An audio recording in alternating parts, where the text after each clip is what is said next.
ఎవరో పరులో నుంచి కాదు, నీ ఉప్పు తిన్నోడే నీకు ముప్పు తేవచ్చు. గనుక చేతులు కాలక ముందే జాగ్రత్త పడండి. ప్రియ యవ్వన సోదరి, జాగ్రత్తమ్మా. నువ్వు చక్కని దానివా? మంచిది. అయితే నీ అందం నీకు ఉరి కాకుండా చూసుకో. మీకెంత నమ్మకస్తులని అనిపించినా సరే ఎవరిని గుడ్డిగా నమ్మకండి. కంకి ఎర్రగైతే కన్నెరగై సమాజంలో మనం బ్రతుకుచూ ఉన్నాం. ఎవరిని నమ్మకస్తులమని అనుకుంటామో వారిలోనే ఒక అమ్నోను ఉండవచ్చు. ఏది సురక్షిత స్థలం అనుకుంటామో అక్కడే ఘోరం జరగవచ్చు. అందుకే విశేషించి ఒంటరి సమయాల్లో తగిన వివేకంతో జాగ్రత్త పడండి. ఆపద ఎప్పుడూ చెప్పిరాదు. తామారు ఏమారితే జీవితమే తారుమారవుతుంది. బలిమి చేత తన వాంఛ తీర్చుకున్న అమ్నోను ప్రవర్తన ఎలా ఉందో చూడండి. 2వ సమూయేలు గ్రంథం 13వ అధ్యాయం 15, 16, 17 వచనాలు. అమ్నోను ఇలాగు చేసిన తరువాత ఆమె ఎడల అధికమైన ద్వేషము పుట్టి, అది వరకు ఆమెను ప్రేమించినంతకంటే అతడు మరి ఎక్కువగా ఆమెను ద్వేషించి లేచిపొమ్మని ఆమెతో చెప్పగా, ఆమె నన్ను బయటకు త్రోసివేయటం వలన నీవు నాకిప్పుడు చేసిన కీడు కంటే మరి ఎక్కువ కీడు చేయకుమని చెప్పినను, అతడు ఆమె మాట వినక తన పనివారిలో ఒకరిని పిలిచి, దీన్ని నా యొద్ద నుండి వెళ్ళగొట్టి తలుపు గడియ వేయుమని చెప్పాను. అమ్నోనుది విపరీతమైన వింత ప్రవర్తన. అది వరకు ఆమెను చిక్కిపోయేంతగా ప్రేమించినవాడు ఒకసారి ఆమె తనకు చిక్కగానే ఆమెపై ఇష్టాన్ని కోల్పోయాడు. అతనిలోని గాఢ ప్రేమ విపరీత ద్వేషంగా మారింది. కారణం, అమ్నోను మనిషిని కాదు ప్రేమించింది, ఆ మనిషి శరీరాన్ని. మనిషిని మనిషిగా చూసేవాడు మనిషిని గౌరవిస్తాడు.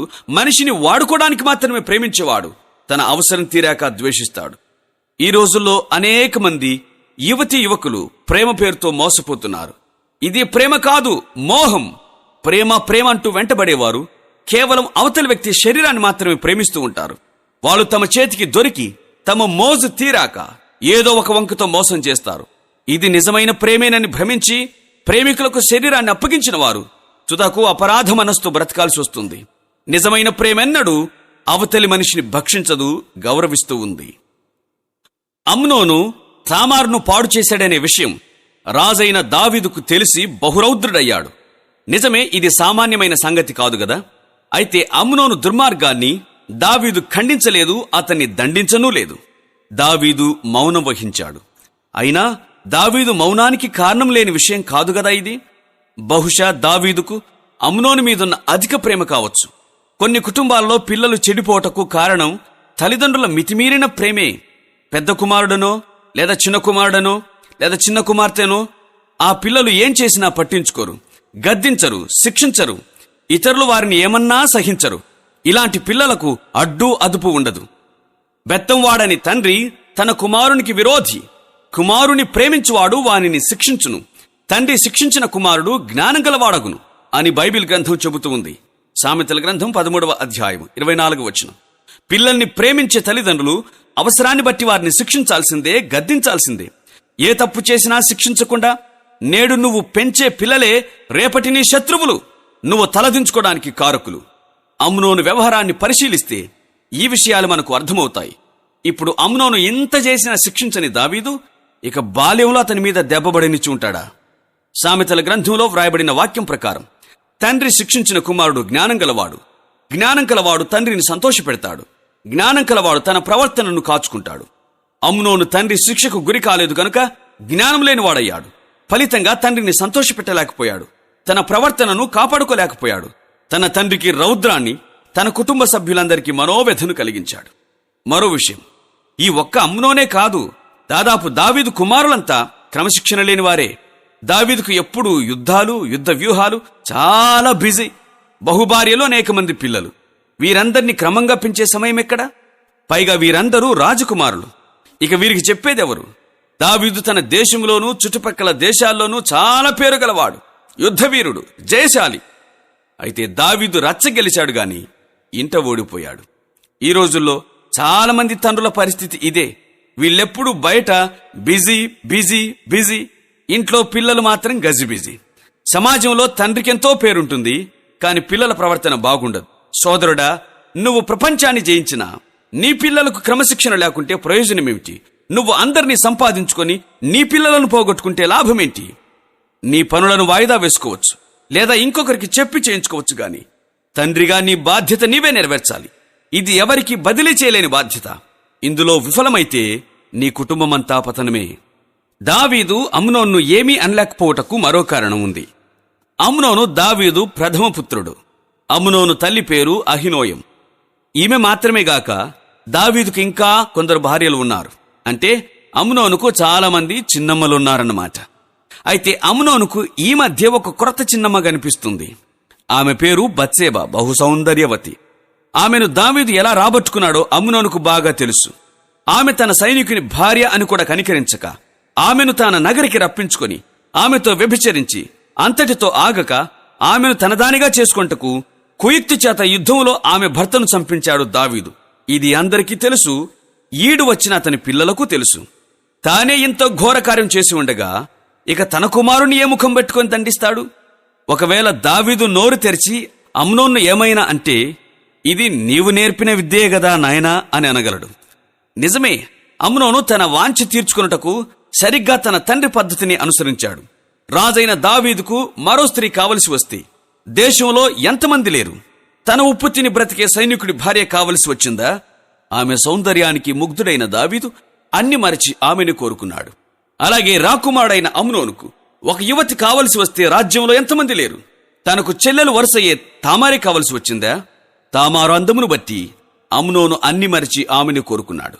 దావీదు బత్షెబను తన ఇంటికి రప్పించుకున్నట్లు అమ్నోను కూడా సరిగ్గా తండ్రి ఫార్ములాని అనుసరించి మాయరోగం పేరుతో తామారును తన ఇంటికి రప్పించాడు. మా అయ్యే ఇంత తప్పు చేస్తే లేంది, ఇక నేను చేస్తే తప్పేముంది అని అనుకున్నాడు అమ్నోను. దావీదు గట్టున మేస్తే అమ్నోను ఏకంగా నడిచేలోనే మేశాడు. ఓ తల్లిదండ్రులారా వినండి, మీ పిల్లలకు మీరే మార్గదర్శులు.